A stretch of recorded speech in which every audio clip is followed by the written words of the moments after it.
কোনো কিছু করার আগে সে বিষয় সম্পর্কে কল্পনা করার অভ্যাস গড়ে তুলুন। যেমন শারীরিক অনুশীলন আমাদের শরীরকে শক্তিশালী করে, তেমনি মানসিক অনুশীলন আমাদের আত্মবিশ্বাস বৃদ্ধি করে। আপনার কল্পনার ক্ষমতা যত বেশি উন্নত হবে, আপনার আত্মবিশ্বাসও তত বাড়বে।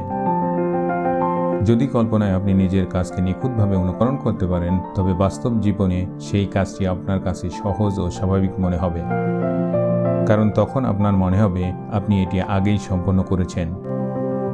কল্পনা করুন আপনি একটি প্রতিযোগিতার মঞ্চে দাঁড়িয়ে আছেন। চারপাশের আলো, দর্শকদের উত্তেজনা, বিচারকদের তীক্ষ্ণ দৃষ্টি সবকিছুই যেন জীবন্ত। এমন কল্পনা আপনাকে মানসিকভাবে প্রস্তুত করবে। এর ফলে যখন বাস্তবে সেই প্রতিযোগিতায় অংশ নেবেন, তখন আপনার মানসিক প্রস্তুতি অন্যদের তুলনায় অনেক বেশি থাকবে। এই কল্পনা শক্তি শুধু আপনাকে এগিয়ে রাখবে না, বরং আপনাকে সাফল্যের দোরগোড়ায় পৌঁছে দেবে।